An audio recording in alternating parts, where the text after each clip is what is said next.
All right, hello there. I'm so glad to be here today with my lovely wife, and today is our wedding anniversary. We are 3 years today, Yeah, 3 years. and I feel it's been quite a journey.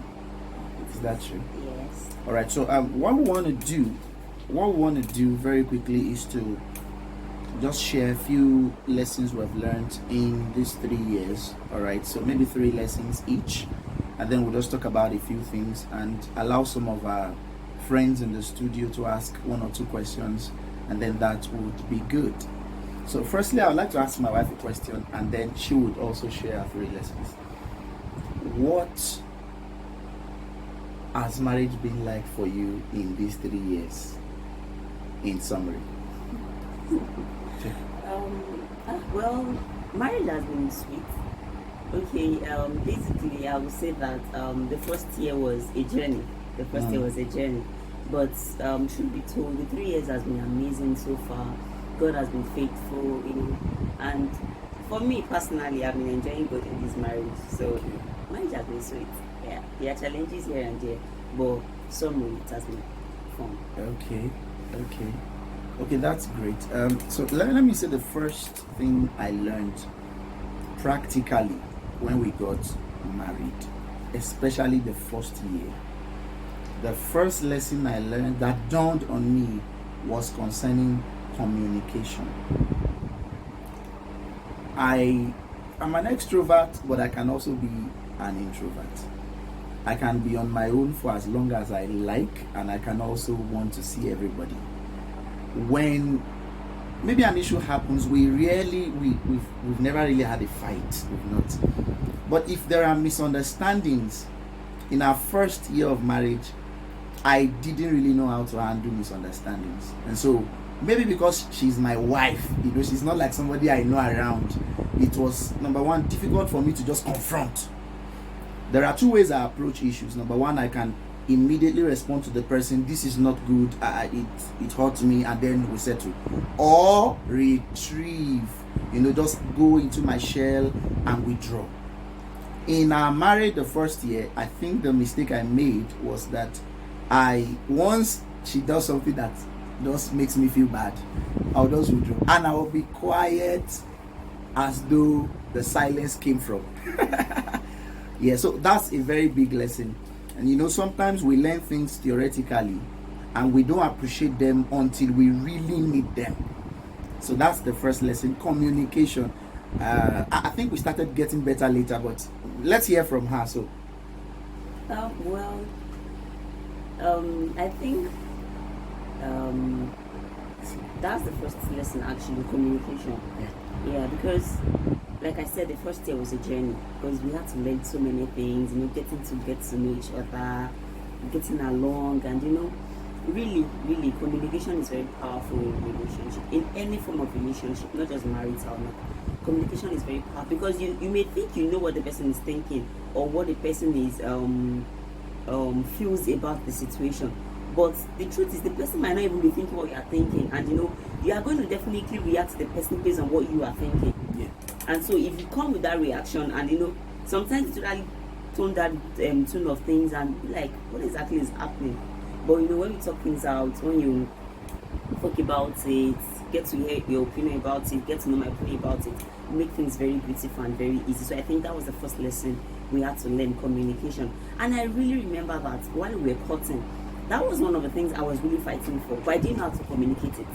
So it's possible you have something you want to communicate and you don't know how to communicate it. That is another thing. So I think communication is key. Then you need to know how to communicate it. Yes. For example, now you want to eat, you are hungry.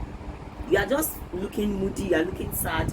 I may not know you are hungry. You need to tell me you are hungry. So there is a way to also tell me you are hungry. So I think that's one thing also that I've learned so far. So very quickly, we promise we will not take too long. I actually remember that, and that's another lesson maybe for women also.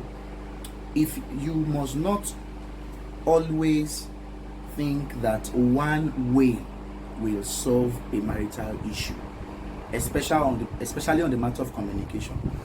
If you are the type that is used to crying, and you marry a man that crying doesn't what will happen is that the man will think that your tears is a tool for manipulation, whereas that's how you express yourself, so that the man can now, respond to it. So the best thing is, if you try a method, maybe to draw attention, and it doesn't work, try another attention. In fact, in maturity, sometimes what you just do, all right, is to call the person and say, let's have a meeting, all right, or send a WhatsApp message and say, can we talk? All right, so that's great. What would be your 3 lessons in marriage in these 3 years? 3 lessons. We talked about one already. Okay, we've talked about one already. Communication. You borrowed my own, right? Okay. So what would be the second lesson? Okay. I think I will talk about friendship and partnership. Okay. Friendship and partnership.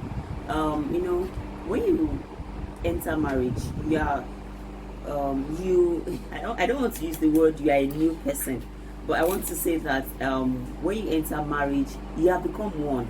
Yes. So you must understand that you have become partner with the person. Yes. So you are not doing things as this is me, this is him, like we are separate. No, you have become one. So when you are doing things, you must do it together. For example, it may not even be what you are really in. For example, is a minister, is a full-time minister, is a preacher, is a writer. That is not me. I don't write. It's not me at all. He reads a lot, but when it comes to partnership, I must understand the fact that I must give him that space. And the little ideas I have about those things, I must share them. It encourages him. Partnership. I'm into business. There are times my goods come, he's the one that picks it up for me. Partnership. He doesn't see it like it's your business, go about it, get it done. There are times I need advice, I need counsel. I just need to take a picture, and he tells me, take it like this, do it like this, do the video like this. Partnership. When 2 of you are great together, it makes the work easy. So don't say that it's your business, look for a way around it. No, you have to support each other, and that's one thing that's really making us to become more friendly, more friends to each other. We are helping each other out. We are more connected. We are helping each other out. So for example, when he released his last book, I took it upon myself to help in the packaging, delivery, and stuff like that. And it makes things beautiful. It makes things fun. You get when you do things together, it's actually fun. There are times you fight about it, not like fight, like just have some little debate. But it makes it look beautiful. So I've learned that so far, friendship and partnership is very beautiful and very powerful. Wow, thank you very much. So we are seeing communication very key, friendship and partnership. Okay, so for you, because many things would want to come to mind, but I think that what would be your 3rd lesson in marriage? What would be the 3rd important thing you want to pass across, especially into the fact that we have, some young people who are about to get married or just newlyweds, that you think would be of help? What would be that thing? I would say trust. Trust. In the 3 lessons, I didn't really talk about like make God first, because that's the foundation. If God is not there is nothing we are doing as believers. So that's why I didn't make it like my first lesson is hold on to God. Even before you get married, you should hold on to God. That's very, So I'll say trust. Trust is a powerful key. And I listened to a message of recent, and the minister was saying something. He said that God has done everything He expects us to do in marriage, and that is why God has even showed us a level of trust, and He expects us to also do the same thing. So I feel trust is very powerful. If you can trust your partner, trust yourself in marriage, I think you will do very beautiful. You will do beautiful things, and you will excel in marriage. And when I say trust, I don't mean trust like maybe the person is doing something that is not right. Like, trust the person to the point of trusting the person's actions. Trust the person's decisions for your life. That is why we are choosing life partner. You must choose somebody that you know that you can hand over your life to. So trust is very, very powerful. Wow, thank you very much. So there are 3 things we have learned in this: communication, friendship and partnership, and trust. All right. Thank you very much. Now we'll allow for 1 or 2 questions. All right. Okay, my name is Kolawole'S. All right. My question is this concerning godly and Christian marriage. Okay, because a wedding is a godly or Christian marriage, does it exempt it from challenges and issues? And if it does not, how do you handle such issues? Good question. Okay, so there is no marriage on earth today that is without challenges and issues. But how we manage the issues differ from one person to another.